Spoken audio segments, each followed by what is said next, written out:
Yeah, well, last but not least, I'm sure I speak for everyone in expressing my deepest gratitude to Esme and Max and to all the speakers, how incredible this day is keen and generative and inspiring, and I dare say model of theoretical and even theoretical practical rigor.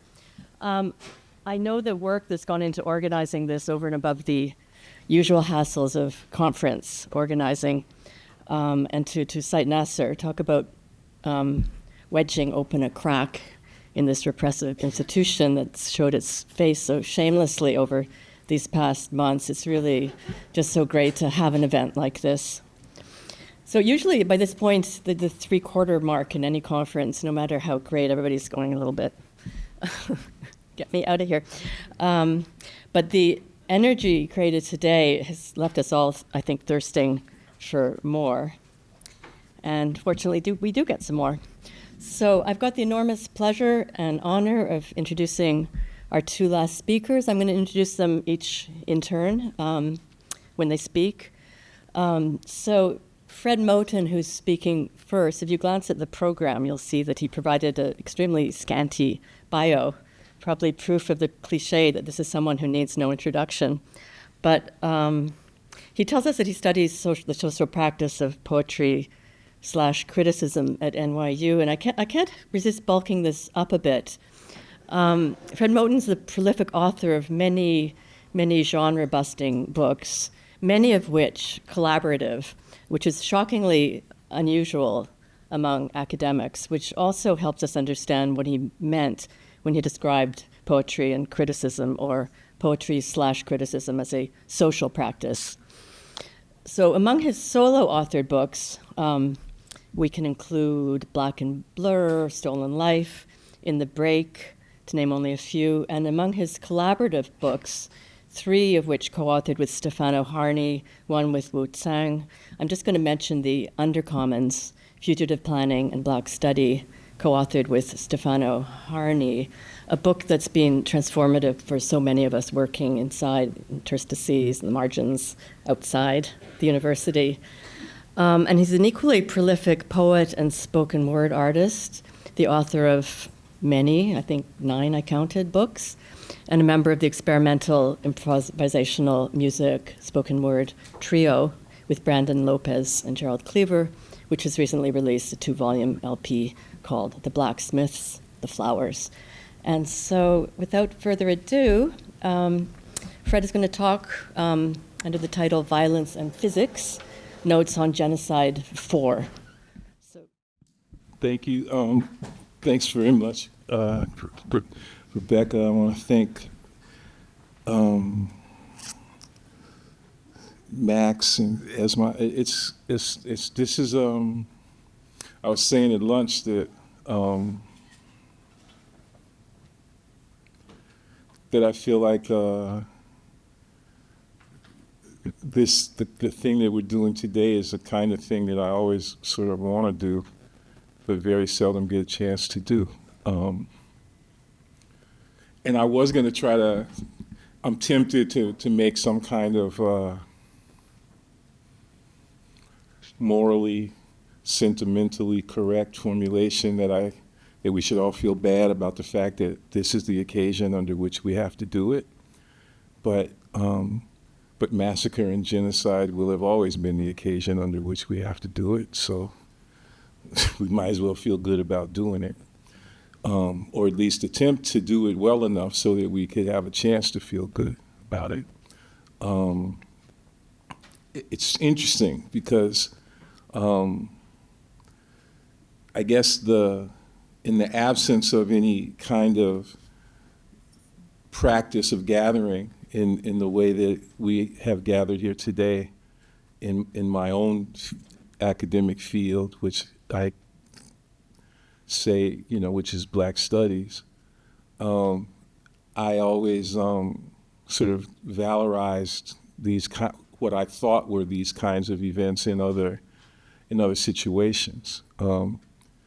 They happened with regard to certain objects, or sort of social phenomenon and objects in Black Studies, whether it's quilting circles or kitchen table press or Minton's Playhouse, where they say bebop was invented in the 1940s. There were certainly places where this kind of, experimental social intellectual practice was engaged in, but not so much in the university. And to the extent that there was a kind of university-centered situation in which this gathering took place, gatherings like this took place, the situation that I totally came to fetishize, not only because of my understanding of how that gathering operated, but also because of my interest in the topic, was in the sort of first, heady 25 or 30 years of the history of physics, say from 1905 to 1935. And I was going to try to talk about that a little bit today in the talk, which is called Violence and Physics. And all I can really say is if anybody wants to read it, I'll send it to you, but I'm not going to do it today because it's too long. I couldn't figure out how to cut it. But also because a lot of what was in it has been so either sharpened and refined by things that people have said here today, or else sort of undermined by things that people have said here today, that it feels obsolete to me now, or at least in need of some major revision. So I'll have to get around to that when and if I can. But I will say this, that I believe that I really truly do believe that the dominant cosmological thinking that we live under is inseparable from the forms of political brutality that we find ourselves submitted to. And that's at the heart of, the way that I've been trying to think about this. And if I had the person who I think most clearly articulates what that dominant cosmology is a person who also believes in it. There's a great physicist, Richard Feynman, who said that if he could kind of narrow down, if he could concentrate all of what it is that we know about the universe into a couple of clear sentences, it would be that everything in the universe, that the matter of the universe is constantly moving, and it's constantly broken up into small individual units called atoms. You say that's the basic foundation of what we know. Okay. And if that's what we know, it's also the basic foundation of how brutally we live, it seems to me. And I suppose that what I want to say, or what I'm going to read, is a function of that. What did I do with my, is that my, yeah, I forgot my, no, it's just my notebook, my glasses are all. That's a and that was going to. Oh no, I got the. Yeah, I know they lost it. I got the glass. The reefing dance and stepping. Everybody thinks my name is Fred Moten, but it's actually Fred Sanford. And the fact that only 3 of you laughed is indication that that I'm old. So it's sad, really. It's sad to be decrepit, but what can you do? There's like a kind of little 3-year window when decrepitude looks like wisdom. So I'm in that window.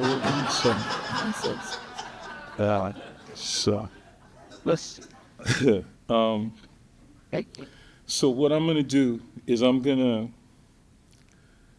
so I feel kind of funny and bad about this, not because I feel a little funny about it. I feel like maybe I don't want to be taken the wrong way. I don't, I figured out years ago that the thing that I can't do is write about stuff that I don't like. I become really incoherent, and the only remedy for trying to write about something that I don't like is I have to figure out some kind of way to fall in love with it. And that takes a lot of energy. You know, becoming an admirer of Hannah Arendt almost broke my spirit. So it's much easier to love Nasser. So, and I wrote something in response to the beautiful essay that you wrote on, I guess the title is something like "To Be in Tune with Our Time." I think it came out early, or at least I became aware of it in early September. And the reason, among other, there were many reasons why it struck me, but one of the reasons is because for the last few years, at least, I've been really obsessed with an essay by W.B. Du Bois called "Sociology Hesitant." And without going into too much detail about it, I really believe this essay, which was published in 1905, so that it comes along in a kind of pretty good year for thinking. The year of Rosa Luxemburg's The Mass Strike, the year of Freud's, I think, 3 essays on sexuality, the year of what they call the Annus Mirabilis, Einstein's miracle year, when he, among other things, just almost as a kind of throwaway, not only gave us the theory of special relativity, but in an essay on the photoelectric effect, essentially established the terms and conditions for what emerges in the subsequent 25 years as quantum mechanics, and which he didn't believe in, but which he invented in a certain kind of way. Du Bois's essay, it seems to me, is like, one way to think about it is that it is the 5th paper of Einstein's miracle year, even though Einstein didn't write it. And part of it is because there's such a powerful critique of positivism in sociology in the paper, but not just that the paper seems to anticipate a kind of thinking of complementarity that doesn't get really fully codified in physics until Niels Bohr does it, maybe 20 years later. So it's a crazy, freaky paper. And one of the things that he does is he makes a distinction between what he calls the rhythm, the evident rhythm of human action, which he associates with birth rates and death rates, and the incalculable rhythm of human action, which he associates with the activities, he says, of a woman's club. Now, the woman's club, I think he might have meant, maybe the fine, upstanding, uplift-oriented women who were doing the kind of work that Mary Church Terrell might have been doing at the turn of the century, turn of the 20th century.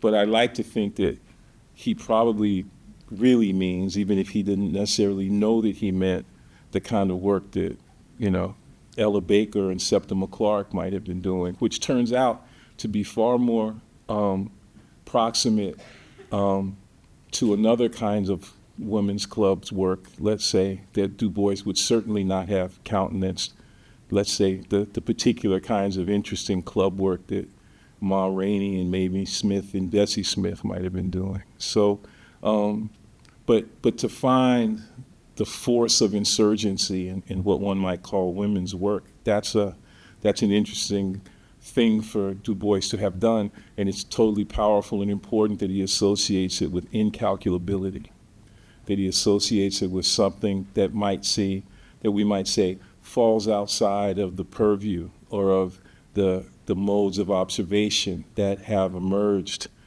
as a function of the dominance of the atomistic cosmology. Okay, another word for which we might just call metaphysics, right? So that's, and there's a really beautiful line in the essay in which he further elaborates on this incalculable rhythm, which he refers to, which he says we might become aware of as the sudden rise of a given tune.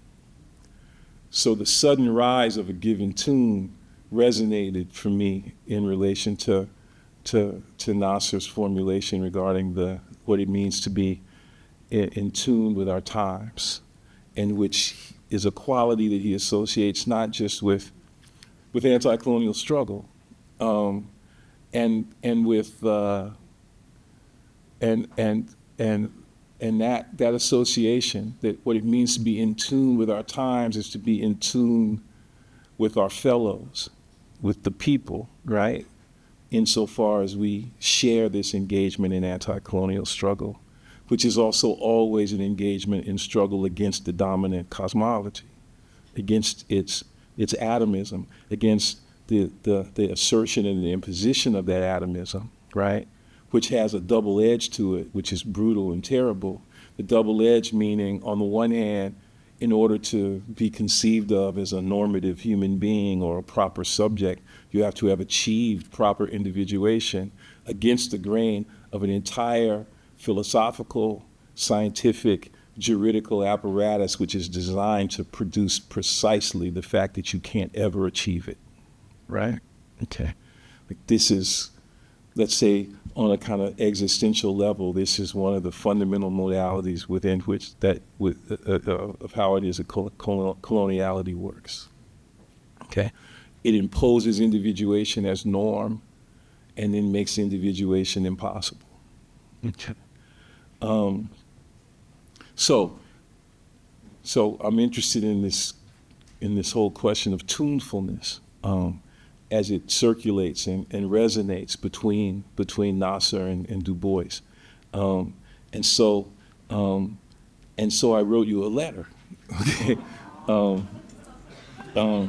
But I don't know if it's like a good letter, but it's a letter. So I'm gonna read that, and then I'm gonna read another little thing that I wrote just today in response to a question that someone had regarding the annoying discomfort that some people have in saying anti-Zionism or in saying I am anti-Zionist. And I wanted to offer a word about that. And I think these things are connected, okay? So this letter's got a title, I guess. It's Notes on Anti-Colonial Debridement for Nasser, esteemed colleague and friend.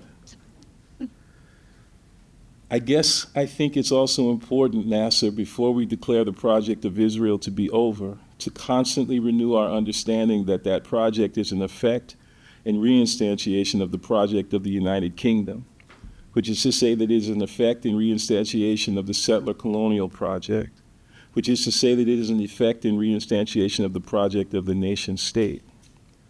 Irgun and the Stern Gang thought they too were fighting a war of national liberation, perhaps the one to begin all wars of national liberation.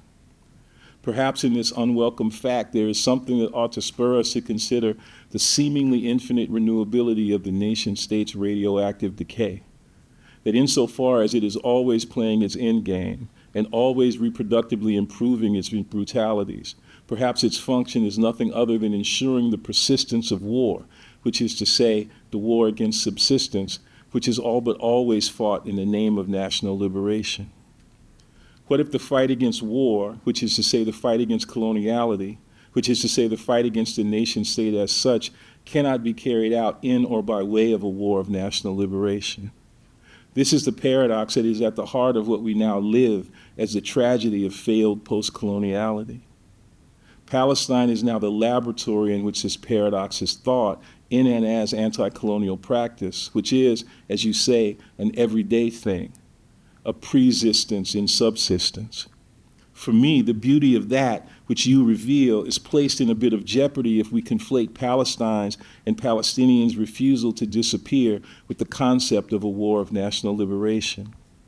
Maybe this is an argument with the Fanonian terms in which you place your argument, but if it is so only by way of Fanon, because it seems to me that the last chapter of The Wretched of the Earth extends, deepens, and pressures the first chapter. It's as if the liberalism that animates the very idea of national liberation and the mutually integrating convergence of nation and subject is troubled by his return to the problematic of complete and perhaps unprogrammable mental disorder. I know you're down with the creative disorder of Palestinian persistence and subsistence, and that you see it as that which enacts the defeat of Israel that you name. But attention to that collective agency, for lack of a better term, is deferred by the post-mortem examination of the dead Israeli body politic. And the thing is, what I'm saying is actually pretty much what you said today. I realize now. You're like, we got to forget a bunch of stuff. You're right. And of course, it's a terrible imposition on us that we have to now forget in a certain way to do the kind of necessary and absolutely unavoidable critical autopsy, right, of this dying, dead necropolitical apparatus as it's crushing us, right? So that it's like a totally like evil thing that we are required to have to not do that work, just as much as it's an evil thing that we were required to do the work. Right? It's like, what are we supposed to do, in the face of this thing, I'm just waiting for, okay, so I'm not suggesting that you not make that examination. It's not a suggestion that can be made. Even your forgetting, right, has to be necessarily an active forgetting, right? It can be no simple sort of shift into a kind of oblivion, right? It's a critical forgetting. But I'm just waiting for more on the Palestinian sociality that is not contained by the body politic and the metaphysics and theopolitical ontology that assumes it. I'm waiting patiently for what you have to say about Now, the other thing is that this conference, for me, did not begin today, but it actually began the day before yesterday, okay, because Samera was giving a talk at NYU. So I had like a preview. Yeah. And so there's this thing that I just wrote, which now I've learned, which I think I was trying to be a little bit critical of, but which you cut to the quick of in a much more emphatic way, okay? I'm waiting patiently for what you have to say about a future archived in the photos that accompany the piece. Because there's these photos, right? And it's like, and one, you could almost argue in the wake of what you said today that those photos are like birth pictures, right? That there's something, that these photos of a kind of impossible resistance are moments that are akin to the moment when the child learns to speak, right? Throwing a rock at them, okay. And so in a way, I kind of was like, well, I want to see what those kids look like later.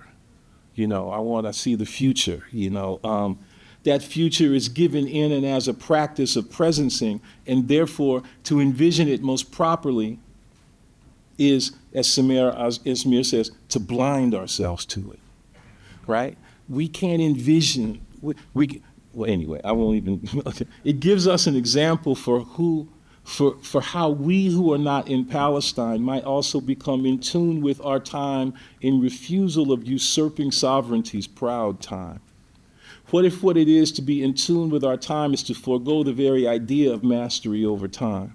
What's at stake might be something like a practice of getting under our own skin, some radically earthly and fleshly anti and anti-epidermalization that will have also been, as if at the same time, a turning over of ground in the absence of territory, against the grain of how the clock and the map and the territory continually mistake and are mistaken for one another. Achille Mbembe might actually, for a change, be useful here. What if Israel, in and as its own weird version of post-coloniality, is best described as a necropolitical body that reveals to us now, at this moment, the essential and fundamentally colonial necrosis of the nation state itself?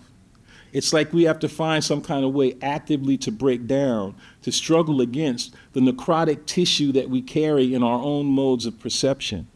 The colonized, says Fanon, are not disoriented or frightened by, quote, the atmosphere of violence and missiles in which they live, but they do see and understand it. They see and understand that they are at war and what they are fighting, which is not only the force that imposes the war, but war itself. We don't see and understand this. Please understand, this is not a plea for nonviolence. That's not the point. It's just that when we chant our solidarity with people over there without recognizing and fighting as they do over there what we should be fighting over here, we're abdicating responsibility. The everyday persistence of anti-colonial struggle is given in the small acts of refusing to cooperate with colonial administration, its protocols and institutions. We got to figure out how to get better at doing that. How do we get better at shedding our own colonial skin? At some kind of continually anti-colonial exfoliation. What the fuck are we doing? How does shit go together? How do we break down the necrosis that is the political body itself? How do we practice a continual attack on that presumption? Love, Fred, I guess. And then one last little part. This is today. I don't know, I haven't had a chance to go over it very well, so I don't know if it's going to make a lot of sense. But it will be quick. My discomfort with the term anti-Zionism, or with saying that I am anti-Zionist, has two elements. The first, I think, or hope, is the imprecision and inadequacy and insufficiency of the term insofar as it doesn't mean what it means unless other words are said with it. Anti-statism, anti-nationalism, anti-colonialism, none of which mean what they mean when they are said separately from anti-Zionism. Moreover, it doesn't mean what it's supposed to mean if I say it by myself, or if my saying of it is unalloyed by the modality of practice that exceeds the illogic of actions, which oscillates in this case between the poles of expression and identification. But imprecision, inadequacy, and insufficiency are distinct from inappropriateness or from a sense of impropriety, which is the second but probably more fundamental element, alas, of my discomfort, which is best characterized by Nasser as a moral discomfort, and which is, as Daniel would say, unethical because of that. It's unethical because it's moral, is the point, right? And therefore moralistic.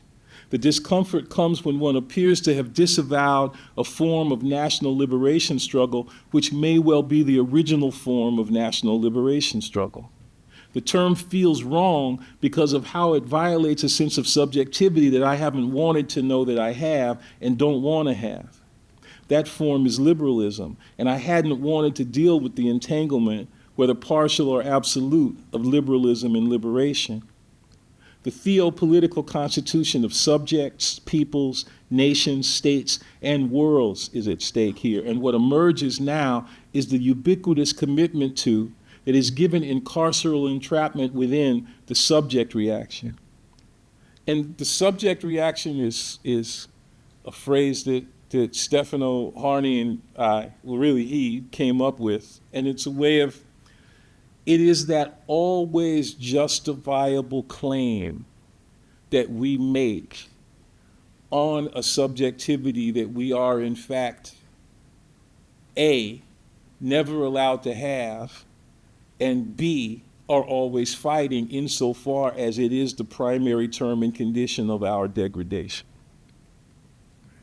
You claim the subjectivity that cannot be, that you will not be allowed to claim, precisely because what you want to do is to fight the very idea of subjectivity that constitutes the condition under which you can't claim it. Yeah. And it's perfectly justifiable. Like, it's always justifiable. And it's almost impossible not to do. Okay. And one thing that I think it has some connection to this really amazing thing that I think Heidi was getting at the end of her, which is basically that there's this blurry space that there's this point of indefinition that we can't get past, right? In which it appears to be the case that self-determination, right, can be mobilized in the service both of the subjugated and of the subjugator. That's right. Like law has no simple mechanism for allowing that distinction to be made clear and for it to be adjudicated. Matter of fact, it appears to be the case that it has every interest in making sure that it can't be adjudicated. Right. And let's say this would be a fundament, I believe, of what I think it would be. You have to correct me, Samera, if I'm wrong, but this would be a fundament of what it is that you call juridical internationality. Oh man, where did I leave? Oh shit, okay. Okay. The theopolitical constitution of subjects, peoples, nations, states, and worlds is at stake here, and what emerges now is the ubiquitous commitment to, that is given in carceral entrapment within the subject reaction. Let's call the subject reaction Zionism. Let's call anti-Semitism the basic and fundamental form that the struggle for national liberation takes. I'm compelled to violate certain imperatives that have been wait, that's not right.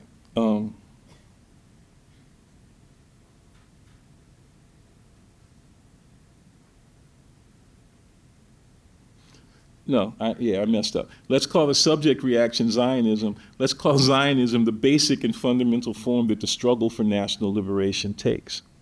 I'm compelled to violate certain imperatives that have been proposed here by folks whom I love and have learned from and with whom I wish to join, and so give up my life for the people, as George Jackson says. That was the epigraph of the part that I didn't read, right? It's this amazing formulation that George Jackson says, where he says, join us and give up your life for the people. Right? And it's like the tension between your life and the people is right. You should know.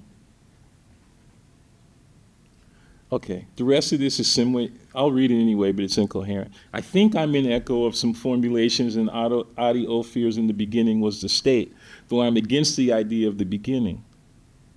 Anti here doesn't signify an alternative or more fundamental, an alternative or more fundamentally, or a more fundamental or absolute beginning.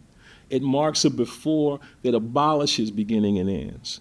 We are something other than the speaking subjects we are not allowed to be. Let's call that anti-Zionism, as sharing practices, in anti-colonial differing, and it comes from some of everywhere.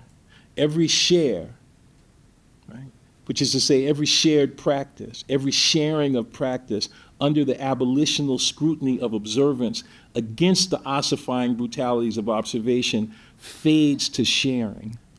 Every share fades to the practice of sharing. What if world and subject are, as it were, Zionists to the core? If that is the case, if they are, then that also totally helps us to understand the virulence of what it is that Max has just given us as anti-Zionism. So really all I'm trying to do is to join everyone here and to join Nasser, especially in trying to say that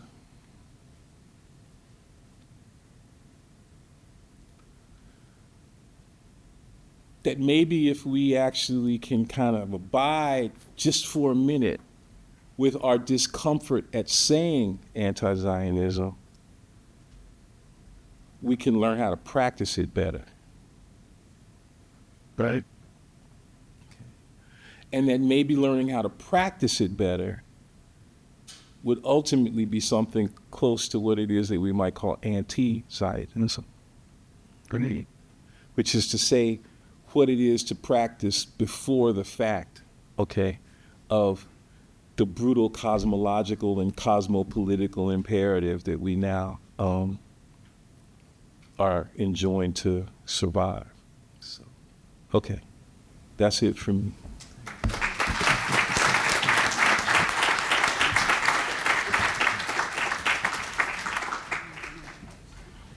Thank you so much. Okay. I just want to introduce now Samera Esmeir, who's been quoted many times here already. Samera is the associate professor in the Department of Rhetoric at UC Berkeley, where she's also affiliated with the program in Critical Theory, Gender and Women's Studies, and the Center for the Study of Law and Society. Her research and teaching are at the intersection of legal and political theory, Middle East studies, critical theory, and colonial and post-colonial studies. She's the author of Juridical Humanity, A Colonial History from 2012, and has published articles on questions such as memory, war, violence, ruins, coloniality, disaster, and internationalism. And she's currently completing a book manuscript entitled The Struggle That Remains Between World and International. And from 2019 to 2024, she was the senior editor of this amazing journal, Critical Times, Interventions in Global Critical Theory. So without further ado, let's welcome Esme. Samera.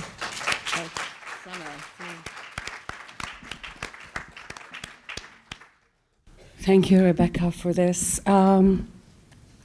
Thank you, everyone, for being here tonight and for staying so late.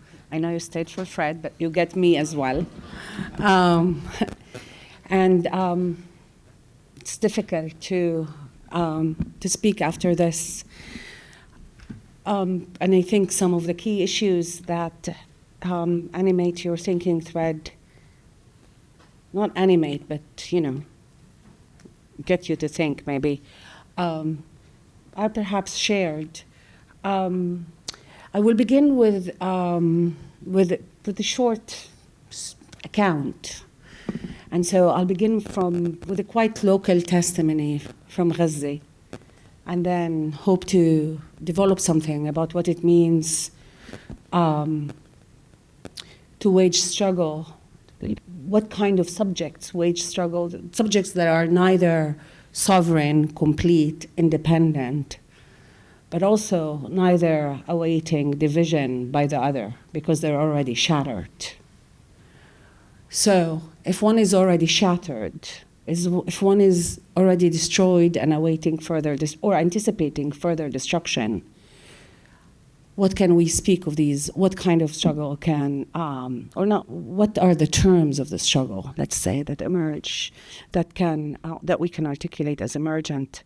And they're always emergent. And that will have something to do with anti-Zionism as I see it today. So let me start. As you can see, I'm a bit, empty, so I have to read from a paper.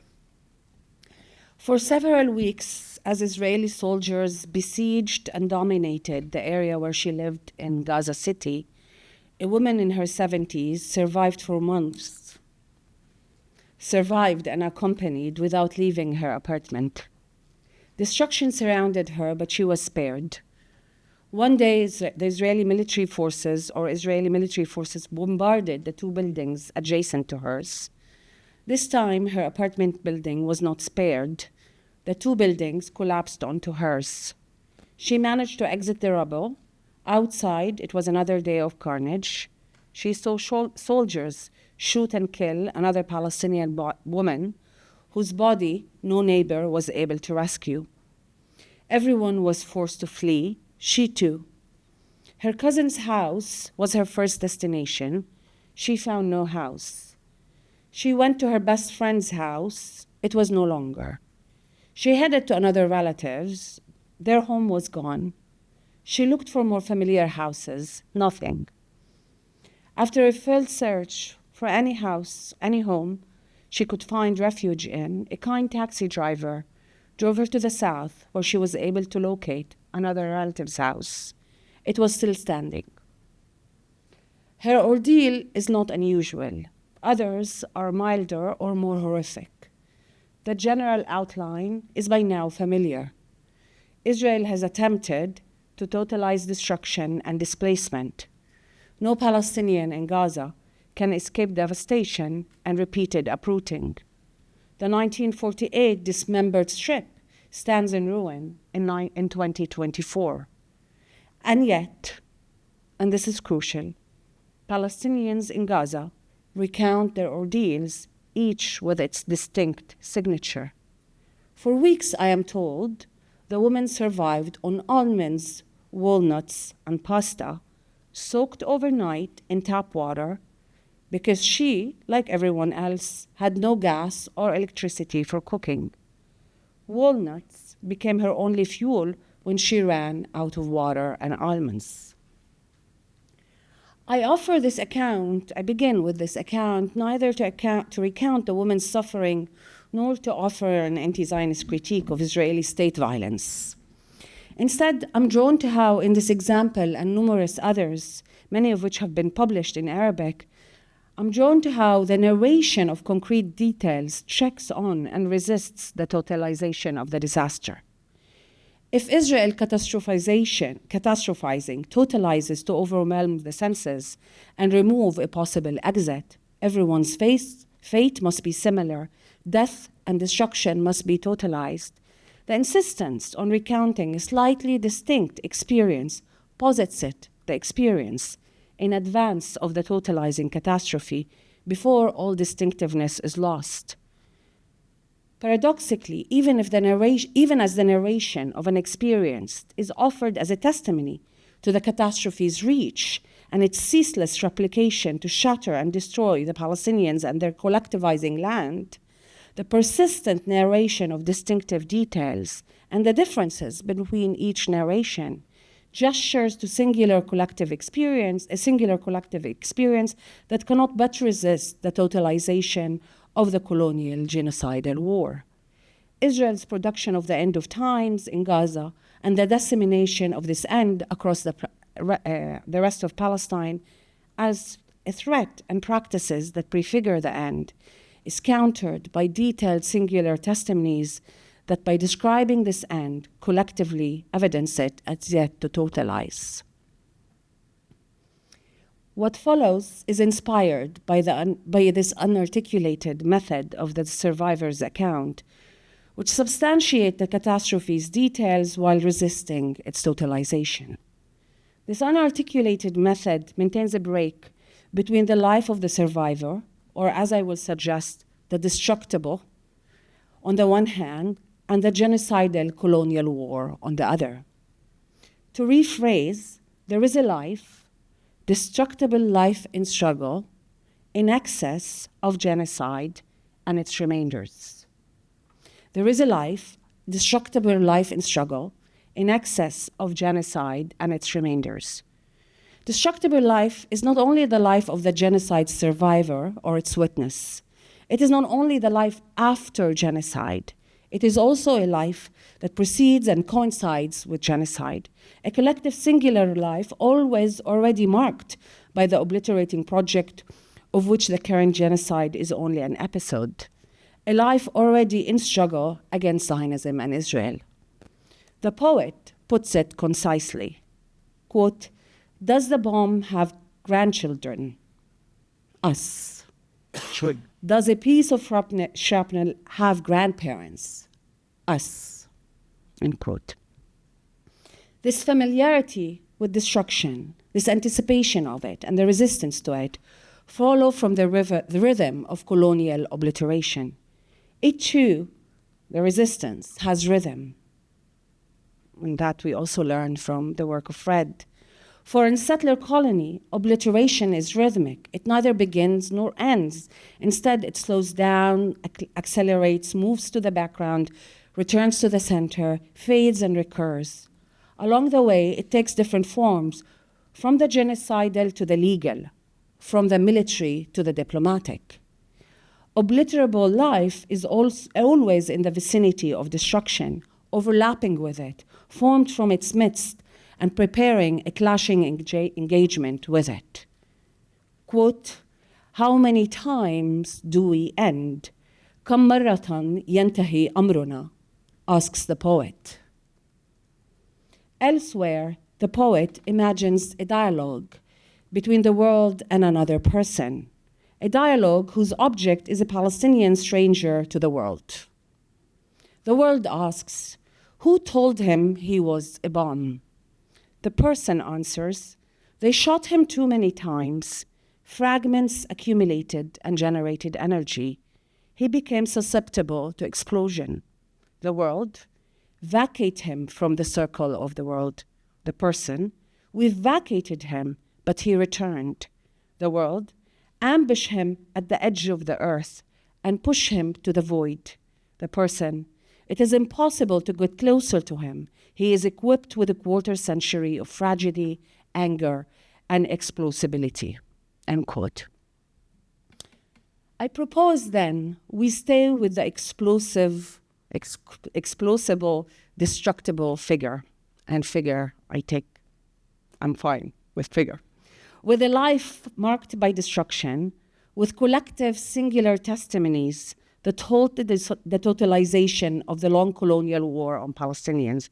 And here I join Nasser fully. I mean, much of this paper is actually just a re-articulation of what he's already said. I was too tired to write something else as I listened to him. But what is an anti-Zionism that stays with in the sense of lingering with, associating with, enchaining to the destructible in struggle?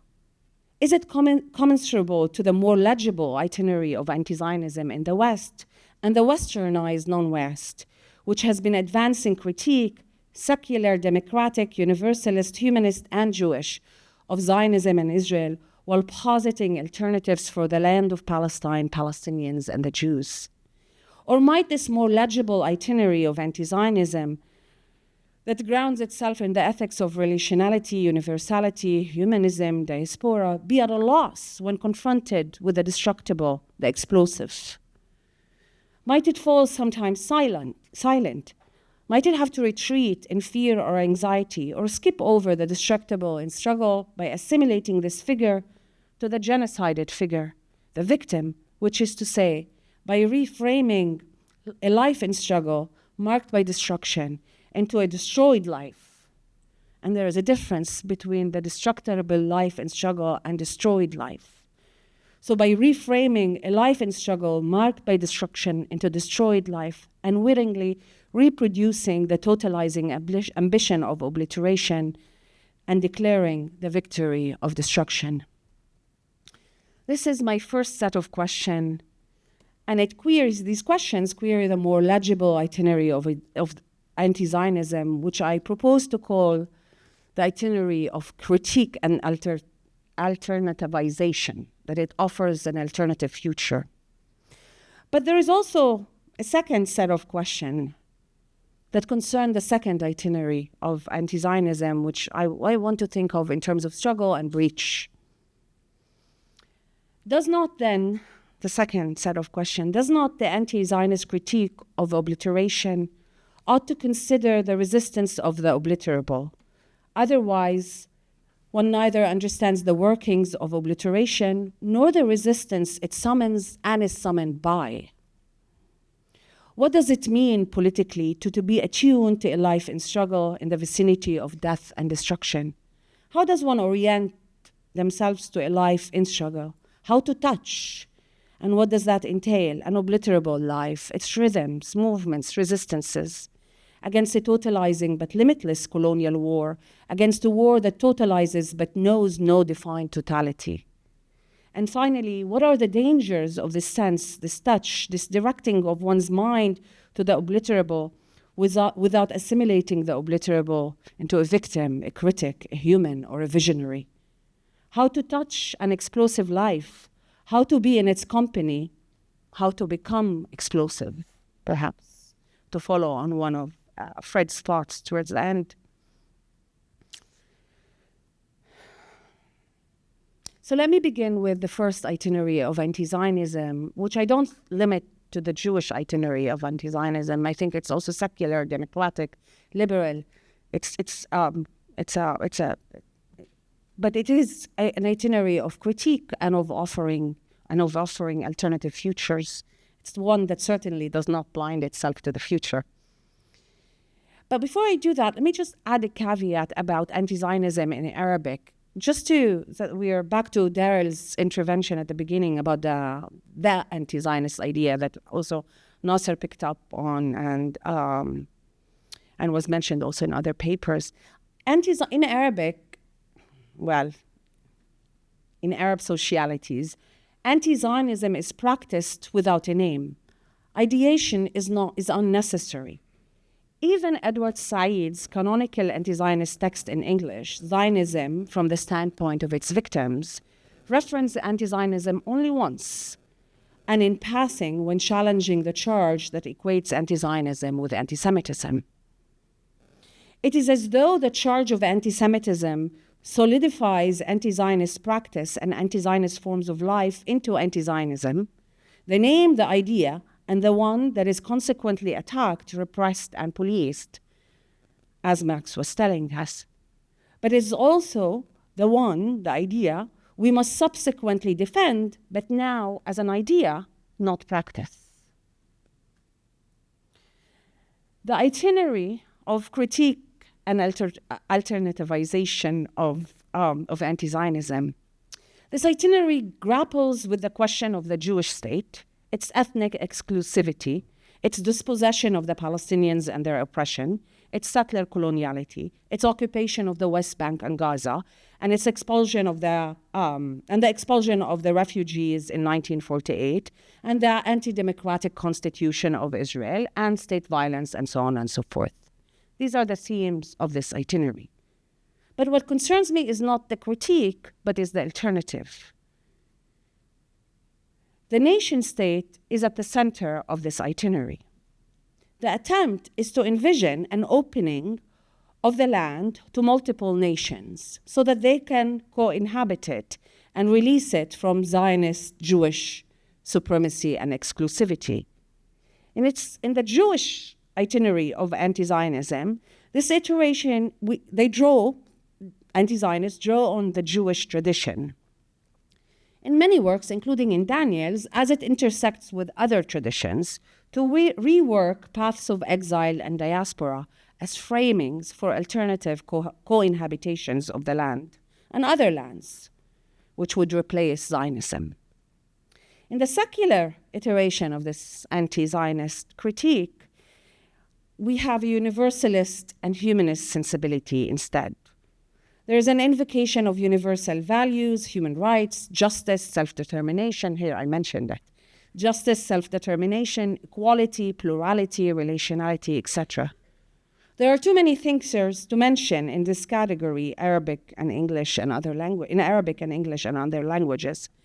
This is also obviously a liberal language, with many human rights centers, Palestinians, Israeli, and internationals deploying it. The charge of apartheid, insofar as it is a racist regime of inequality, belongs to this iteration. I suspect, and you may actually want to correct me here, that these liberal universal values are at the background of so much anti-Zionist writing, even when proposing futures from other sources and traditions. And I think that is the worry that you're thinking about. Such are the powers of these values. They are the primary way the destructible can be assimilated into thought. Such is the power of the future. It is the liberal medium of skipping over the present. There is much to say about this anti-Zionist itinerary, what it opens and the horizons it shifts, but I want to consider its preoccupation with the question of the nation and nationalism, and the consequences of this preoccupation, questions of temporality. Against this state that defines itself as a Jewish state or a state for the Jewish people, this itinerary of anti-Zionism, whether secular or Jewish, or at the intersection of both, calls for binationalism, severing the nation from the state, deterritorializing the nation, or recomposing the nation as a group of citizens, not members of a nation, not members of a particular ethnic group or religious group. While the proposals diverge, they are derived from identifying the problem of Israel, with the problem of nationalism. Even when the critique highlights Israel as a settler colonial state and points to the numerous modalities of destruction it has deployed, alternative futures are preoccupied with questions of nationhood. Of course, the fact that Israel is a Jewish nation state is a problem. Now, one shouldn't skip over that. But Israel is not only a nation state. It is also, and this is crucial, a modern state. By this I do not mean a state that discriminates, confines, confiscates land, bombards, and deploys state violence. I mean a modern state that assumes its temporality to be indefinite. A modern state that it assumes itself to be permanent.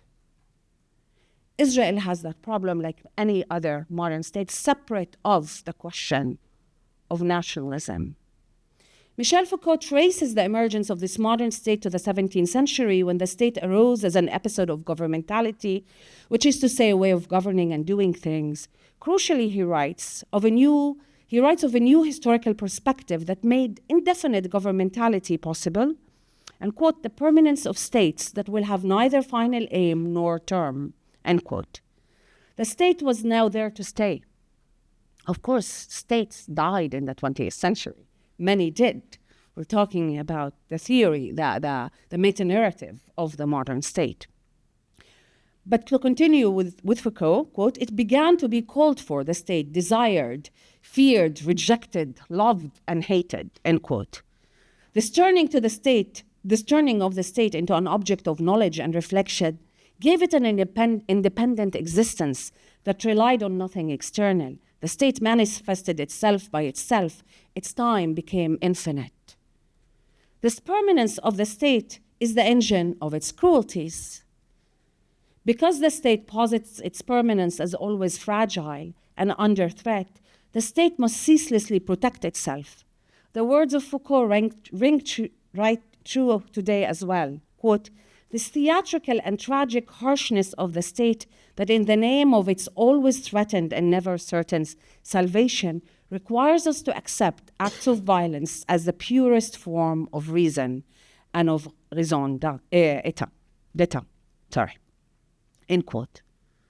The Palestinian destructible, let me add here, is familiar with the powers of this infinite permanence. Her destructibility is the consequence of this open-ended permanence. In the case of Israel, ceaseless production of Israeli permanence is necessary to perfect the purification of the land and rewind it, presumably, to its mythical origin. As an opposition on ruins, Israel permanence materializes in many infrastructural mediums that aim to transform the land of Palestine into Israel's territory. These mediums of permanence include settlements, vast infrastructure, agriculture, industry, settler citizen population, civilians, forests planted atop ruined Palestinian village, as Esme talked about in the morning, highways, airports, seaports, the wall, airliners, railways, stock exchange, currency, electricity grid, water carrier, aerial network, civil airliners, commercial shippers, national parks, the weapons industry, nuclear facility, and a legal system that claims to speak the only law of the land. None of this exists in the West Bank and Gaza. None of it, literally. Palestinians who continue to constitute, who do not constitute a proper population in the Foucauldian sense. They are fragmented, dispersed, and made to live under different colonial authorities. Impermanence on their land is ceaselessly imposed and made fate. The Gaza Strip standing in ruin condenses and radicalizes an entire history of making impermanence. Nothing in Palestine escapes the threat of cessation. If in her waking life her apartment is spared demolition, the threat, which never spared her parents' house, haunts her dreams. Impermanence saturates the psyche. All things are provisional and may or may not last. Such is the life of the destructible.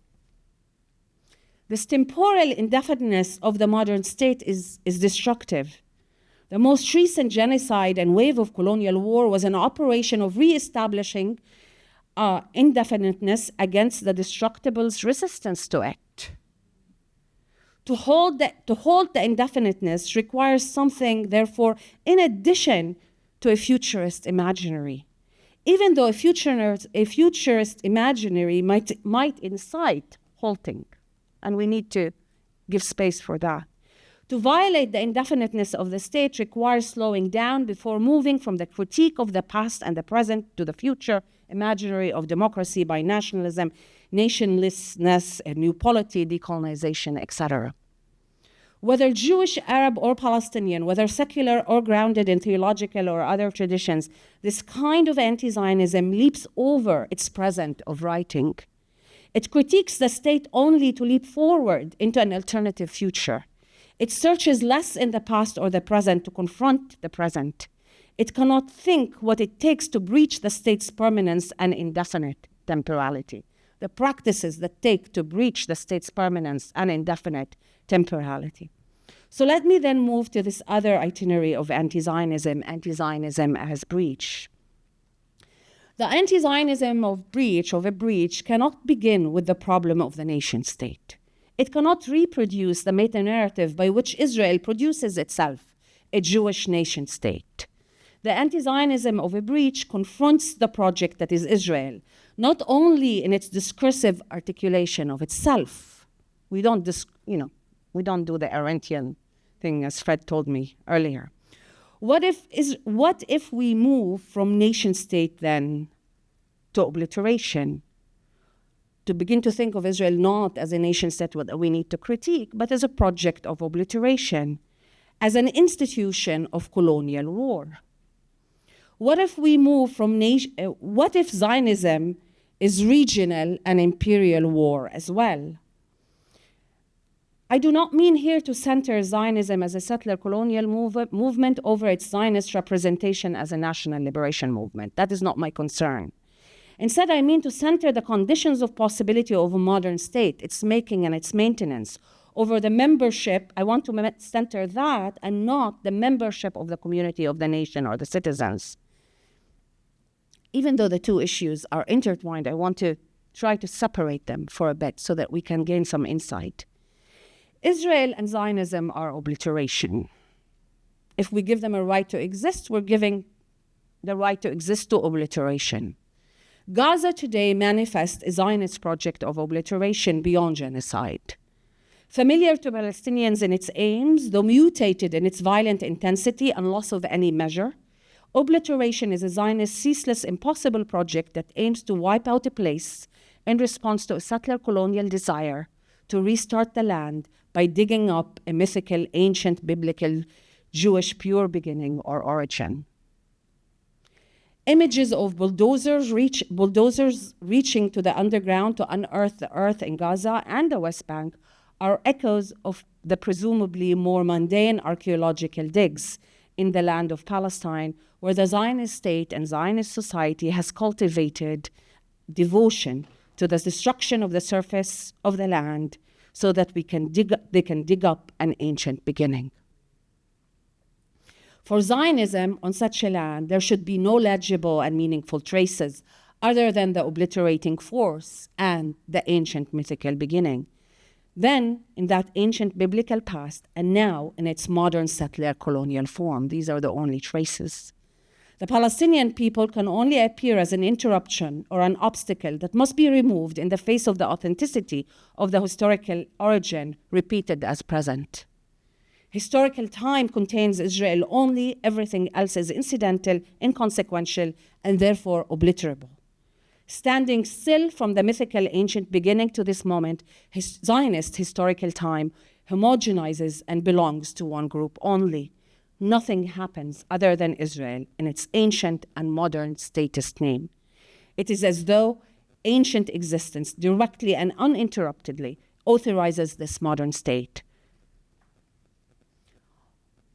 Obliteration, however, is always a project, never a complete fact, which must also contend with resistance to its forces and the peculiar obstinacies that persist from the midst of ruins. Transgressing the obliterating machinery, the obliterable in struggle, removes this machinery from the shadows or the normalized structure and summons it to view. I'm sounding Foucauldian. By halting the zero-sum logic of obliteration, resistance opens the land to additional horizons. Resistance responds to the totalization of destruction by breaking, halting, and interrupting it. It inflicts the permanence of obliteration with destruction. Along the way, it risks, and how could it not, obliteration's remobilization. This is why the most trying, to go back to trials, the most trying of Gaza's instructions concern the paths of resistant politics, charted from impermanent ruins, against an obliterating state that has come to feed on its obliterating mission without supplementing on or balancing it. There is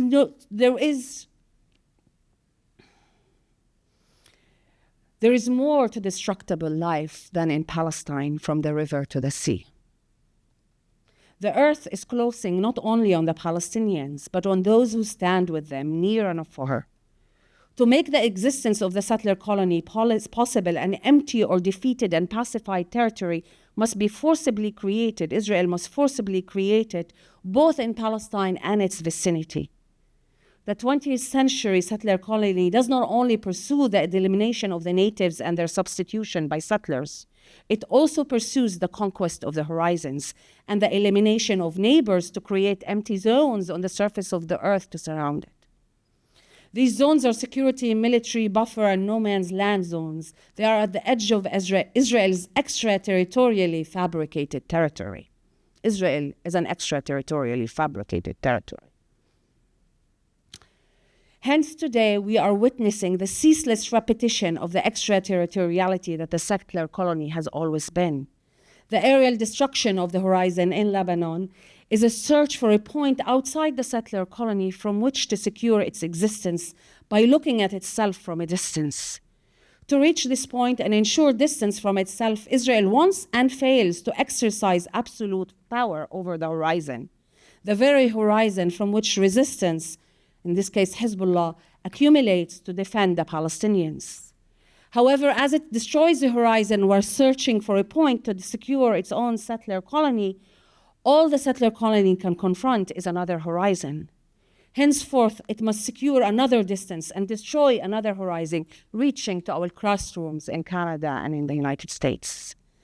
This is then to infinity. But along the way, and as resistances multiply, the settler colony risks losing itself in destroying the immensities of the horizons. The search for a sufficient distance is a desire for an absolute, measureless distance that will overcome all distances in the region and cross the Atlantic. A trans-territorial Israel moves from Palestine to Lebanon to Iran to our classrooms here. It will have to, as it does that, it will have to confront many horizons. In its search to secure its territory by carving out secured zones around it in Lebanon, Asia, and afar, from which it could finally exercise the delusion of an absolute power, it is unclear what will remain of it as a way of a normalized territorial state. Some, including Israeli liberal Zionists, worry that Israel is actually digging its own grave. They lament the loss of measure that once allowed obliteration to continue respectively, as it were. I do not know if Israel is digging its own grave, because I do not know that states are actually not their own graves. But I do know that this formulation, once again, this liberal Zionist worry, anxiety, once again posits Israel at the center. It's the actor of everything. It destroys other and destroys itself. The obliterating logic triumphs. This is why the anti-Zionism of breach must attune itself to the practices of the destructible, to the destructible in struggle. I'm concluding. Unlike the anti-Zionism of the future polity, which aims to change the composition of the nation and grant self-determination to Palestinians, the anti-Zionism of the breach is more often than not a practice of violating territory. From the armed struggle to the struggle against settlements, to building houses without permits, to throwing stones at checkpoints, to returning to one's village after being expelled. Gaza's resistances too, from the Qassam records to the March of Return to Tufan al-Aqsa, are operations and practices that breach territory. This is not a coincidence. Territory is where the modern state's indefinite temporality and permanent infrastructures and institutions cohere. As they cohere, they suffocate the land and attempt to liquidate it. The land becomes, says the poet, like a tiny sesame seeds.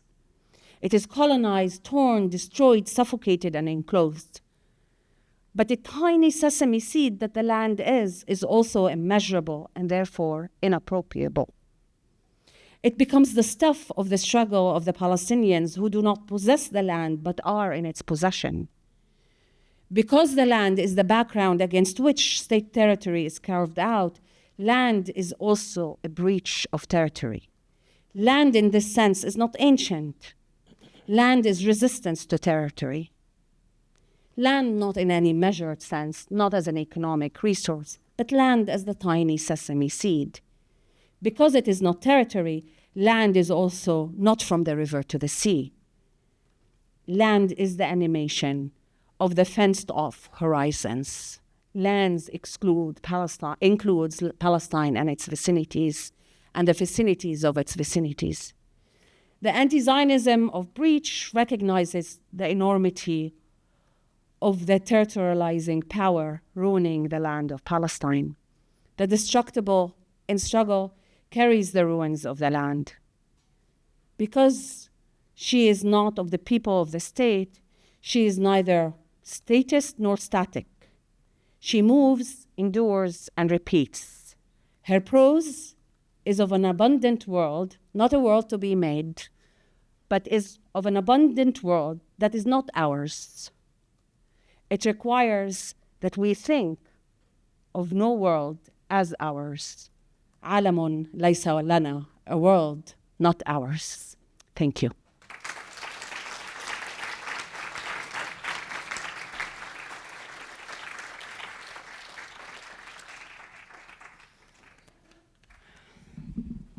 Thank you so much, Samera. And this is a wonderful occasion to open this up for discussion. I'm kind of dying to get you two to talk to each other, actually.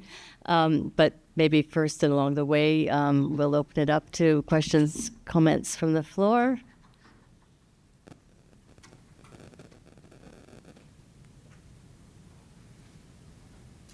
Yeah.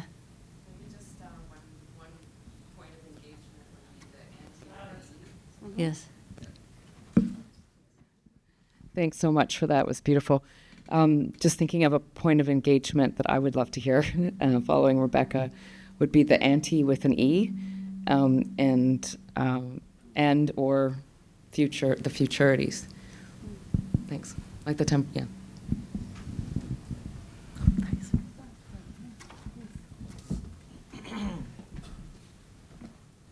Well,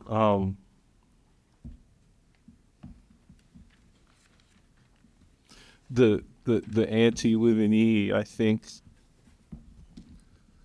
I mean, it refers to, it's resonant with the seed.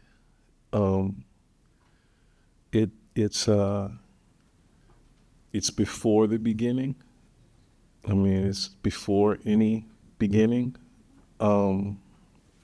which is to say that it's before this terrible interplay that Samera was discussing between the determinate and the indefinite.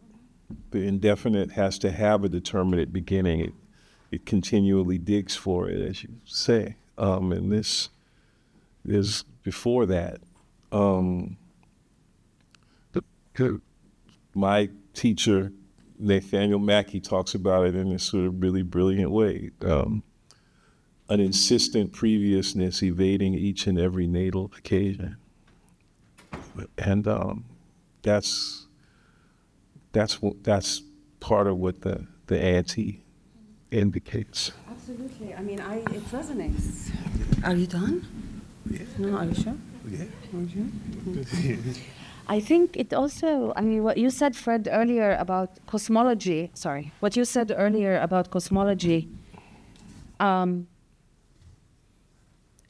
and if you can also, because it does relate to this question of the anti, that there is something that is,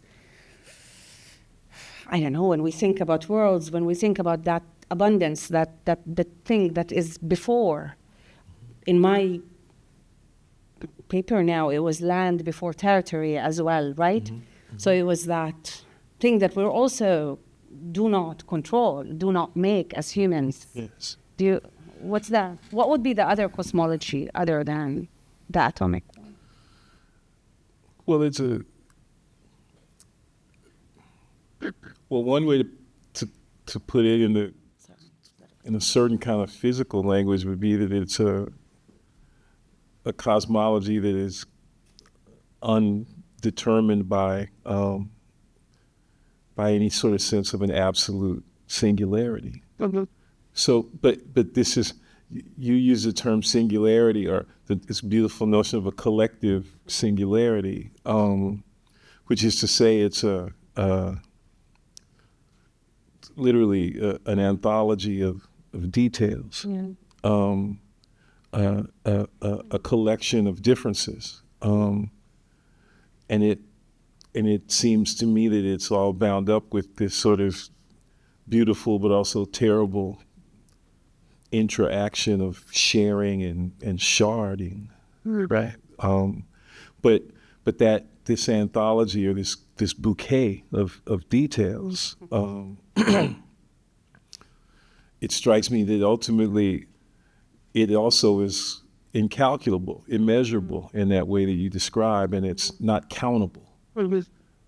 It does not, it can't be, it resists submission to a logic of countability or of accountability. And, and this is difficult. It's a difficult, and of course that implies a destructibility which is not only, that implies a destructibility which is on the one hand clearly part of this brutal determination of coloniality, but it's also a destructibility that, again, could be said to predate that coloniality, right? Which is to say, it's the destructibility and even the modalities of movement and displacement that coloniality always seeks to resist in its would-be establishment of its own permanence, right? And on the one hand, it tries to establish permanence and resist, it attempts to establish its own staticity, right? And at the same time, in order to continually refresh that staticness, it must constantly posit itself as you say, under duress, under the duress of the destructible. Right? That's why it's just the perversity of the shit. When you're looking at TV and you listen to people talk, and they seem perfectly open. There's no irony in the way that they continually describe themselves as vulnerable, right? Like none whatsoever, and it makes you kind of feel like they must believe it, right? Which is, I mean, but that's a common attribute, it seems, of state thinking.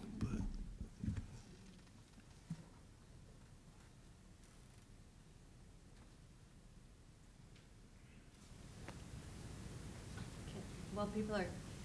Oh.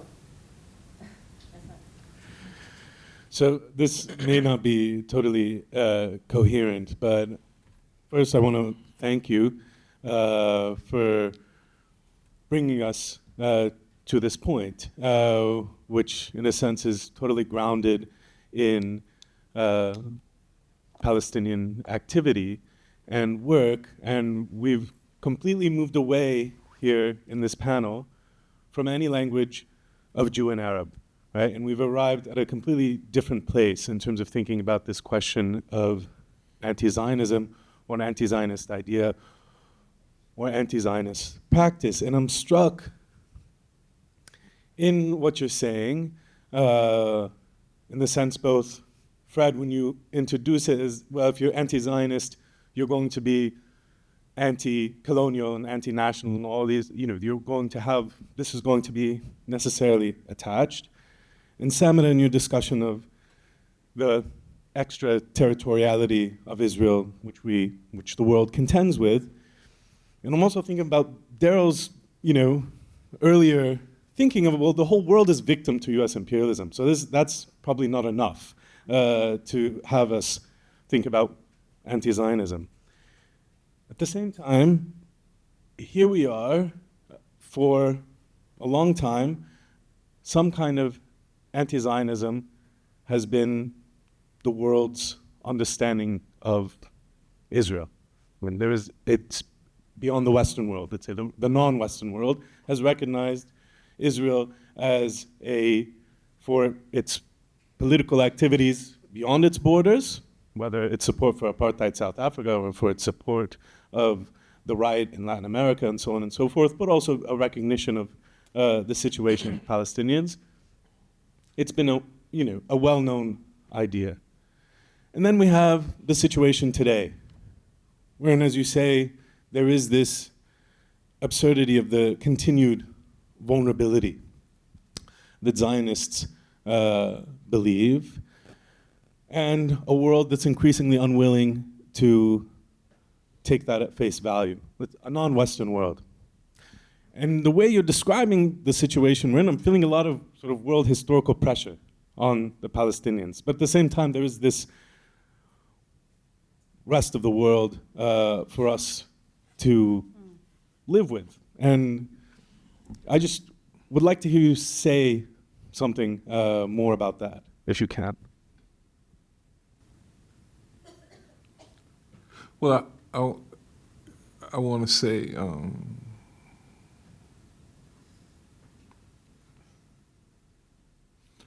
well, two things. One,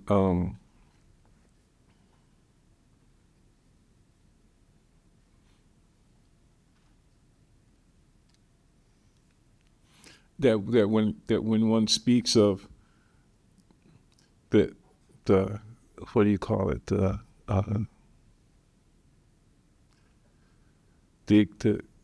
phantasmatic vulnerability of the state, and when one seeks to acknowledge and expose the phantasmatic nature of that vulnerability, it doesn't necessarily have much to do with the vulnerability of the so-called citizens of that state. Okay. And this is part of the nature of the state's necrosis, and it can easily toggle between claiming to protect its citizens and submitting its citizens to the very vulnerability that it conjures, okay?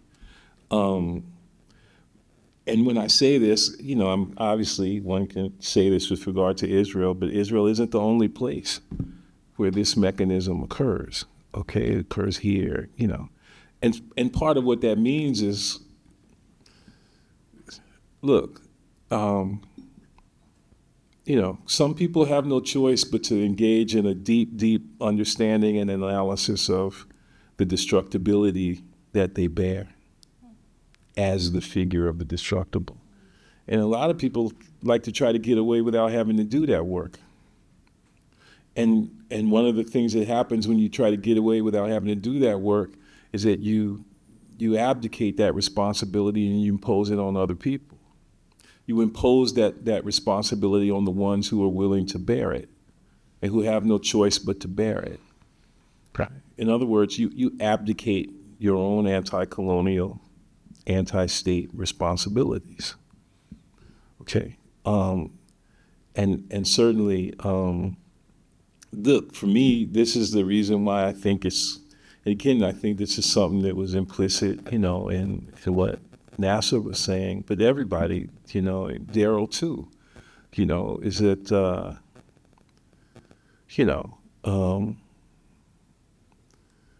there's a difference between the expression of solidarity and the practice of solidarity. And the practice of solidarity is something that people will have had to engage in where they are. Right? And it felt like maybe last semester during the campus protest, there was the beginning. Okay, well, I'll say this and then I'll shut up because I don't want to go off completely.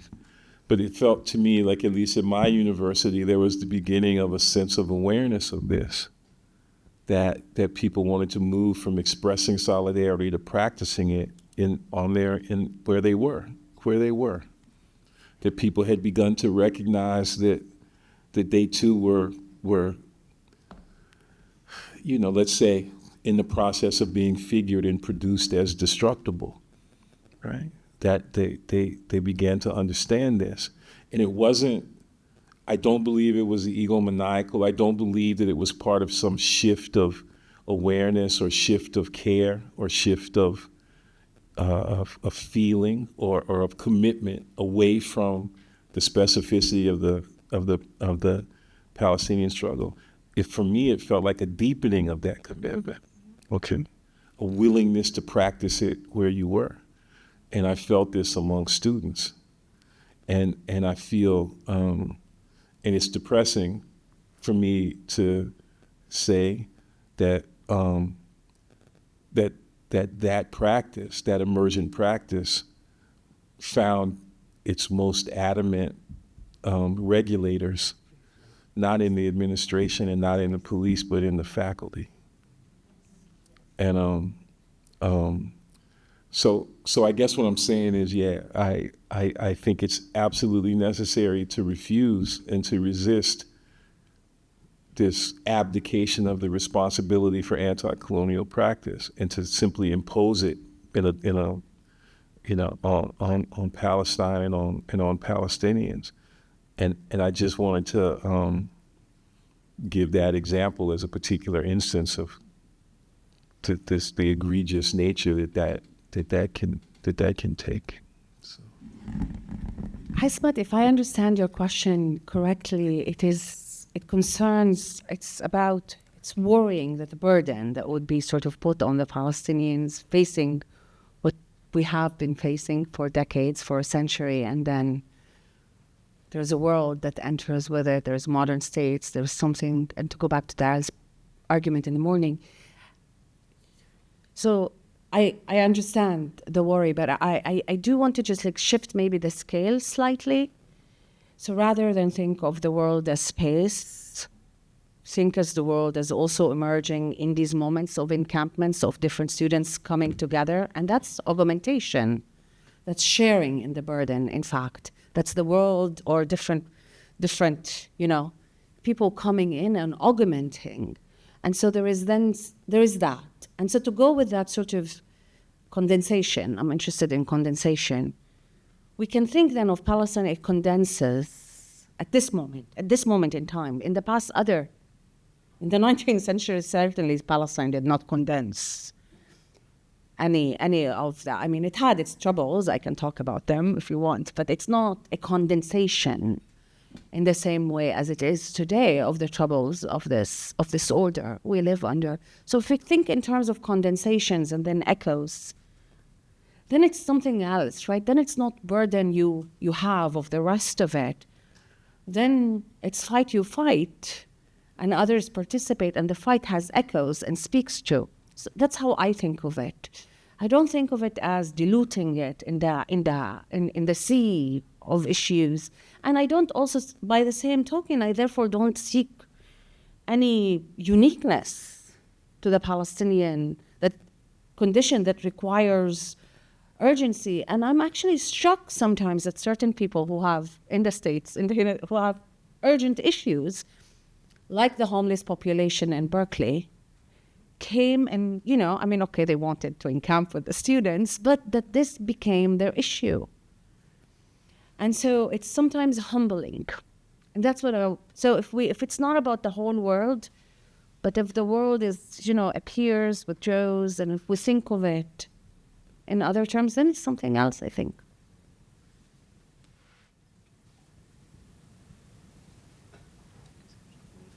Back there?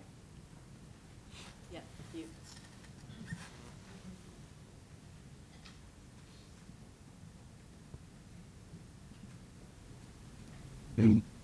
Hi.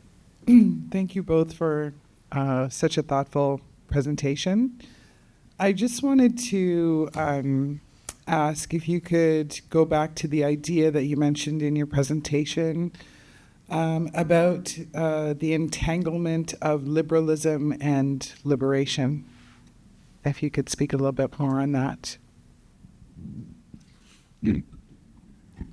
Well, I can speak on it a little bit better and more clearly today because talking with Samera a little bit because well,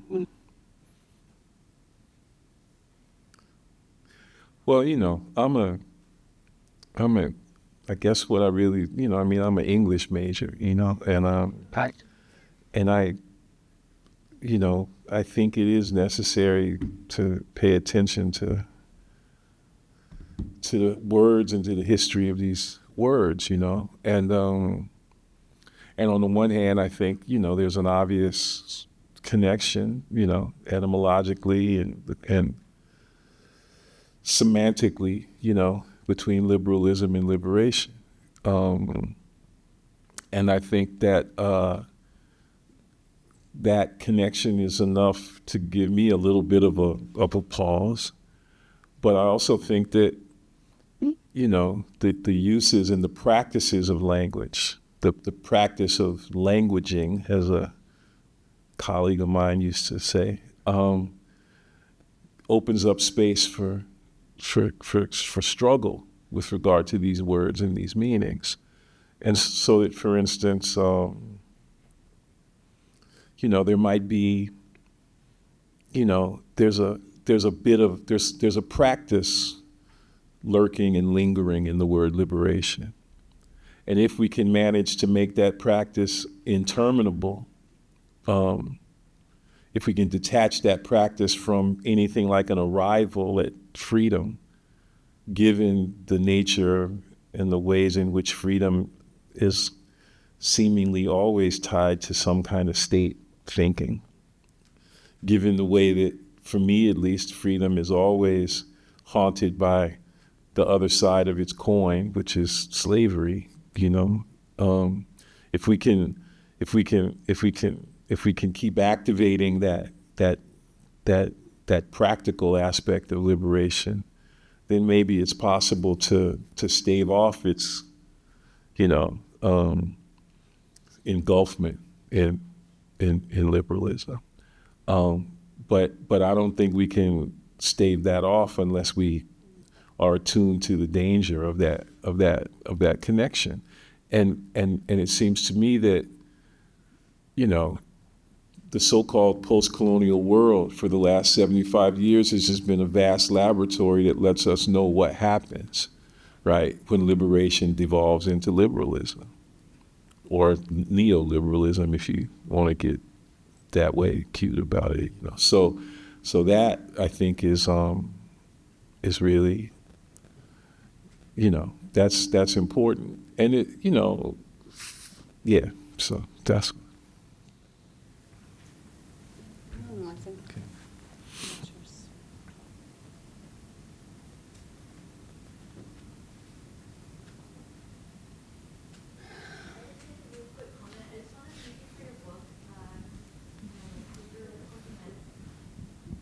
I just want to say I'm so excited to delve more into your book. I've just been looking at that, the juridical, I think it's called Juridical Humanity. And as a lawyer, as someone who's thinking about these things a lot and thinking about anti-colonial movements, and just wanted to say thank you. I feel like I have a gift here, and I'm just really excited to delve into it. And thank you to Esme and to, I think, Max and anyone else who's organizing this. I feel like there's so many jewels and gifts here to help us navigate the horrors of what we're living through today. And just wanted to say thank you for that. I need that to nourish. I feel very nourished right now. Thank you. Just wanted to share that with you. Thank you for sharing that.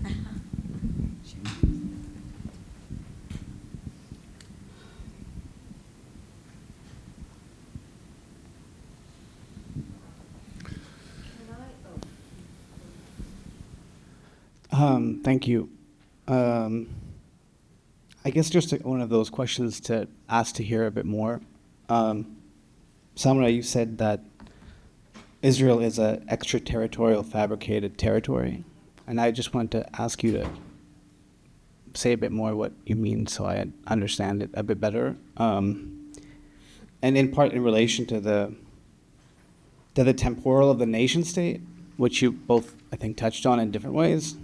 The nation state being, which is modern, temporality of the modern nation state being permanent and indefinite, or what you call the meta-narrative of the nation state as being permanent.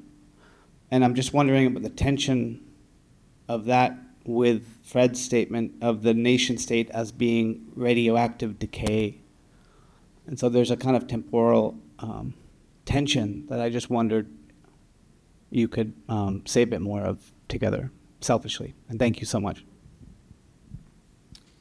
Yeah, so every state is almost territorially fabricated, right? I mean, but Israel in particular, in the 20th century, it had no territory. So it's an act of conquest that conquers a land and declares it its territory. The British had facilitated that by delimiting what we now call historic Palestine from the river to the sea. And so that happened earlier in the 20th century, obviously under British colonial rule. And then when Israel comes in, it's an it's a territorial appropriation, which is always extraterritorial. Now, I don't want to. This is not to just make extraterritoriality so bad against territory, right? That's not the point. So it's not a critique of extraterritoriality. And that's why I say extraterritorially fabricated territory. That is, the territory already includes an extraterritorial fabrication, which means it's an act of conquest, it's an act of carving out something, it's an act of taking, it's an act of claiming, it's an act of claiming one sovereignty, one jurisdiction, one nation, which becomes radioactive decay as a nation state, of which Fred speaks.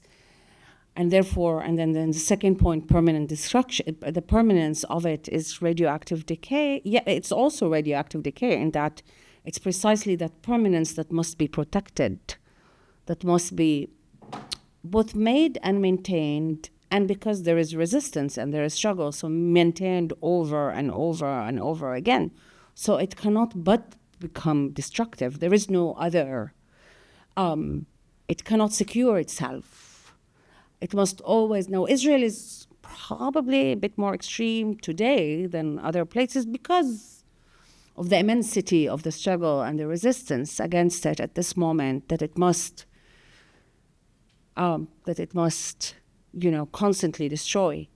But it can also do with measure, which is the times in which it doesn't destroy, but rules and governs. Now it's not doing that. It's not governing anymore. It's just destroying.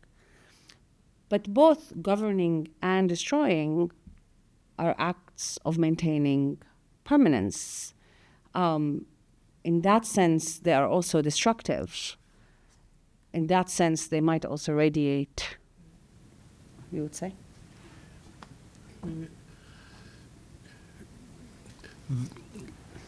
I think, well,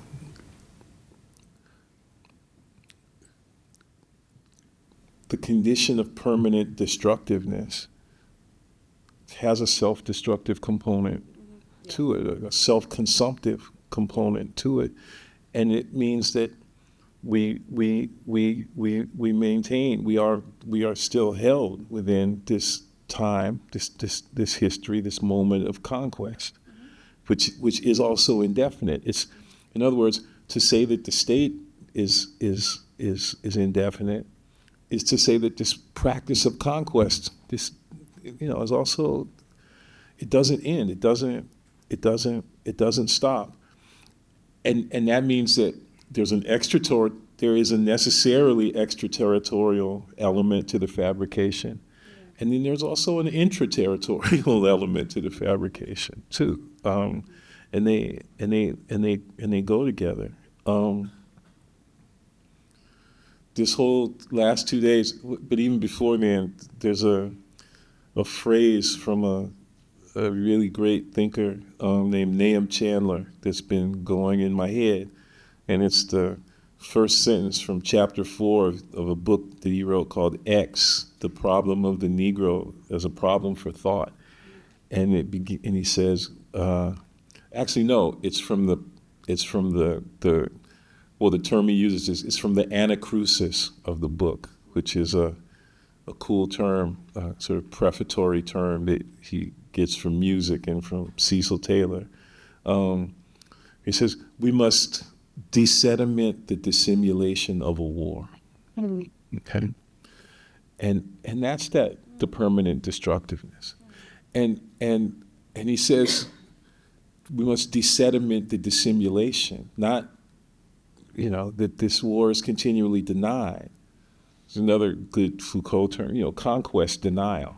That's also another fundamental part of what it is that states do, is that they don't just deny, but they enforce the denial, ideologically, and they enforce it in the production of its institutions and apparatuses. And so, yeah, and I think that that the war that Nahum is describing is, there's a couple of names for it, and one of them is the war against subsistence, in the way that Illich would describe it, and the other is a war of conquest, and they converge, yeah.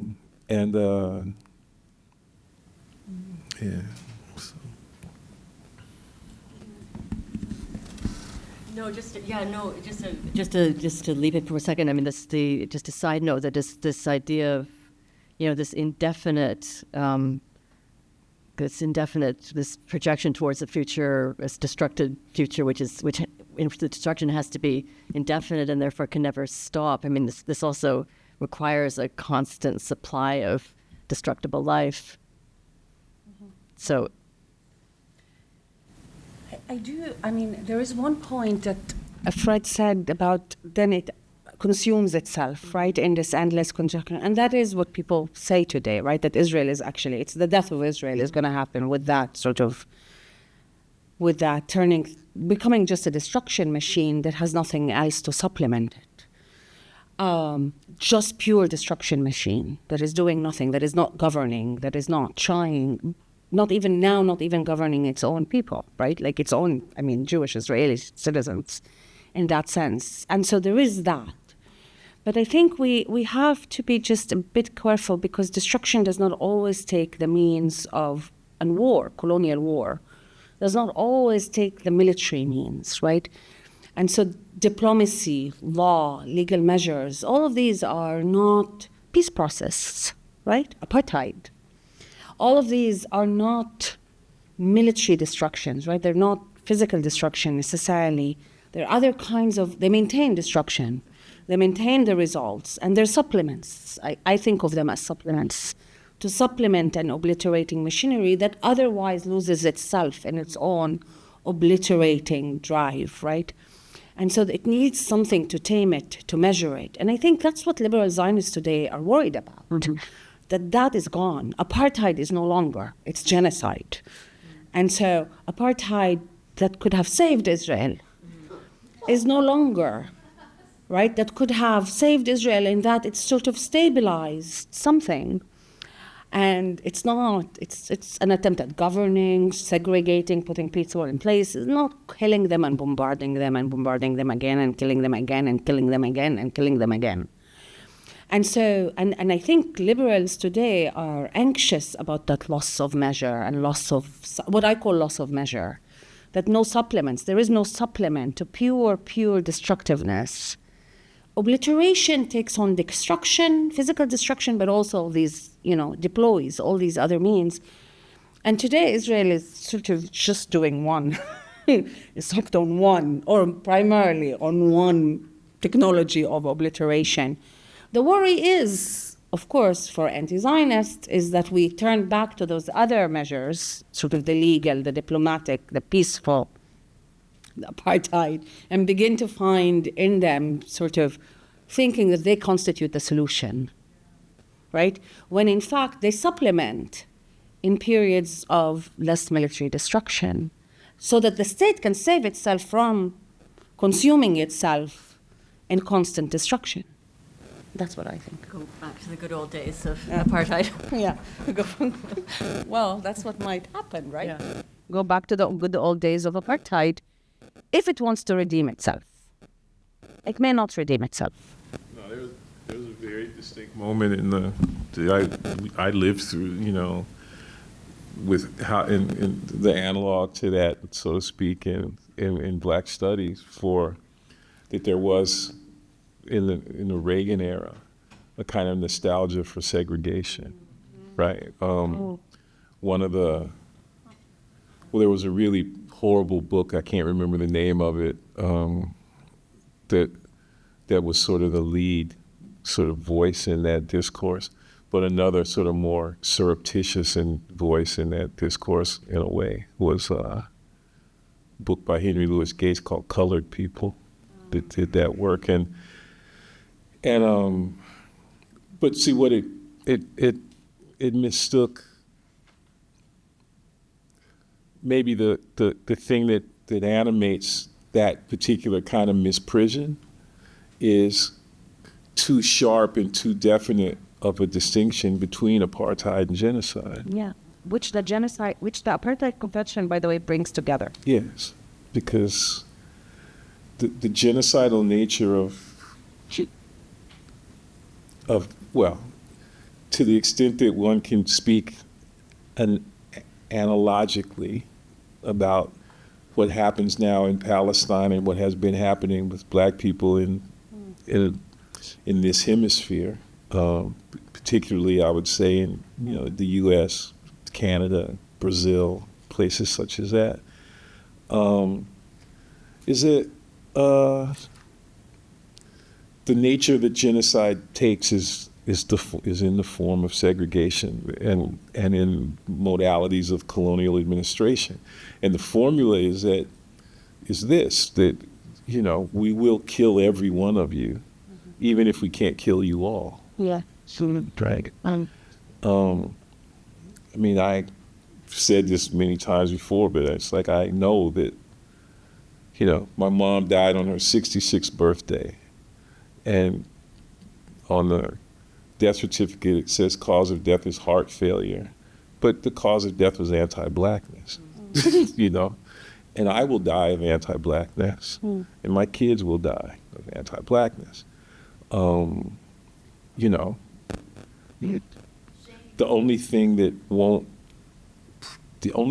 will survive anti-Blackness is Blackness. Right. But no Black person will. And Okay. So, yeah, I mean, I believe it's similar, like people haven't been born yet who were killed by Israel in this assault on Gaza, right?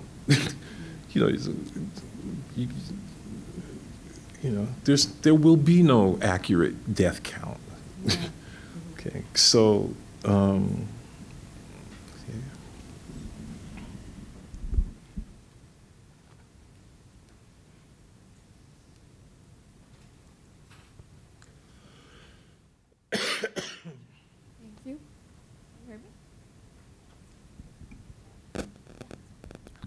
Yeah. Thank you for the talk. My question is for Samira. So I'm from Pakistan, and some scholars think that Pakistan was also a state that kind of fashioned itself after Israel. My question is more about we are situated, or we are talking from a vantage point of the West right now. We're sitting here. So, and you were talking about condensation of the Palestinian idea that now has, reached here. And now I'm thinking about countless struggles from where I am, but also all over the world. That when we talk about a particular struggle, are we not? I don't know. Maybe my question is wrong, but I'm thinking about exceptionalism of certain ideas, exceptionalism of maybe certain places.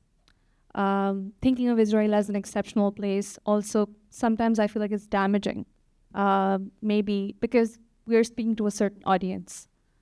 But when we are talking about the whole world or certain struggles, I mean, Pakistan is imploding right now. So, so I think, and I'm sure there are many places in the world which are imploding also. So I'm just thinking that should we be more careful about such exceptionalisms? That's all I wanted to ask. No, absolutely. Yes, we should be careful about exceptionalism, and I think I said it condenses, but it's not an exception, the Palestine. But I will just say one more thing. When sometime late October, or was it early November, Palestinian faculty at Birzeit University issued maybe 1 week maybe after October 7th, 1 week after, they issued a statement. The genocide is announced, it started, and they issued a statement, we are all global South, or something like that, we are all South. So from that moment, and they're Palestinian academics at Birzeit University, from that moment they made the connections, but they also, and talking to them it's them understanding that actually one of the reasons why people are in solidarity with the Palestinians is that the cause also speaks to them, has echoes. Circulates is not the right word, not the right verb. Find another verb, but in that sense. So no, I agree with you. But it doesn't mean that you don't fight anything in particular, that you fight something in particular as well, right? Because you have, the practices require also places and communities and socialities that are formed through these practices. And so doing that is also important and cannot be done out of nowhere. Otherwise, we'd be just discoursing, right? In this, we'd be just discoursing. Would become Arendtian. And that's the point of going. Right. Here. I think we just have time for one last question. Over here. Did you have your hand up? Yeah. I mean, it's more of a kind of an invitation to think with us a little further. I really liked how this kind of radical imagination that you're offering, alternative visions of territoriality, temporality, maybe an atomistic cosmology or post-Euclidean. And I'm wondering sometimes how we'd be able to generate this imagination while preserving a form of plurality that's post-liberal in a sense, as Palestine is this site of refraction where we all see ourselves and we all see something that's happening both locally, but also we recognize a condensation. How do we fight something that gears towards the absolute, towards the purity of the territory or the absolute of the atom, without replicating this absoluteness or this purity? How do we, and where do you look for, in a sense? Do you look for in indigenous cosmologies in the past, in futurities? Just, this is an open question. I know you don't have an answer right away, but where would you look for? I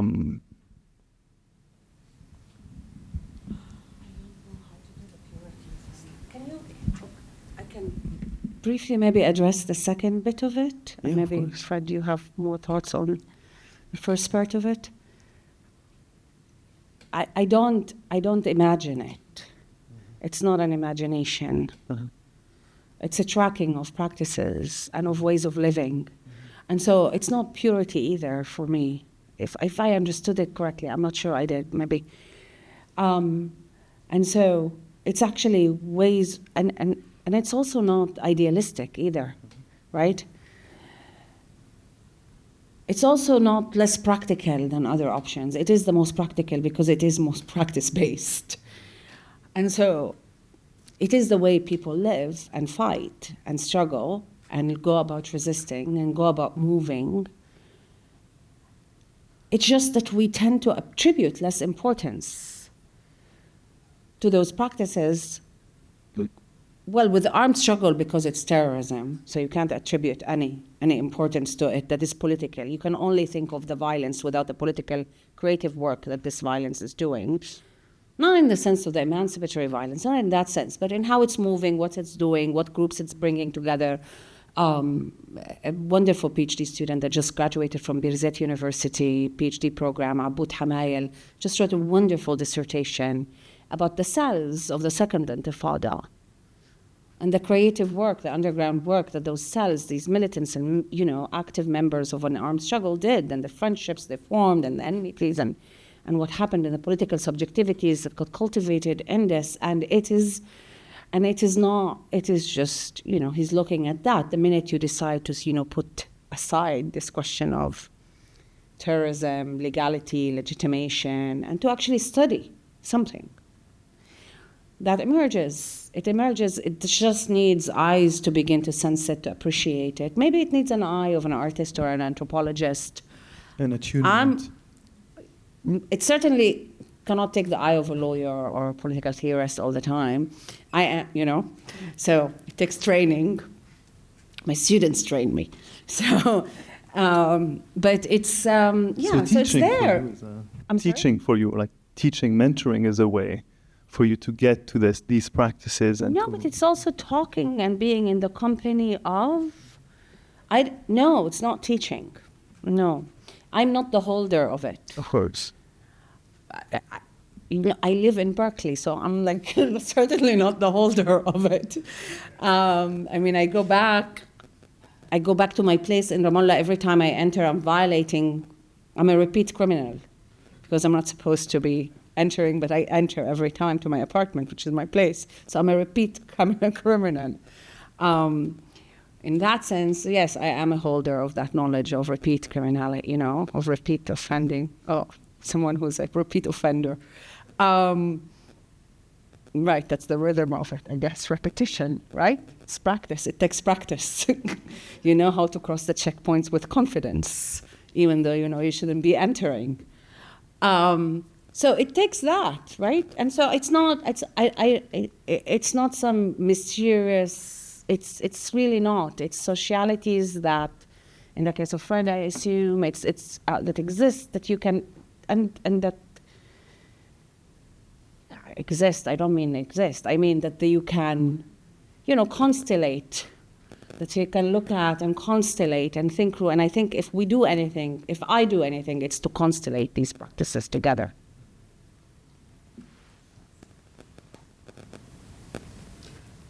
Amen. Amen. Well, thank you so much, both of you, for an amazing session, and we'll just thank you. And I know Max has some work.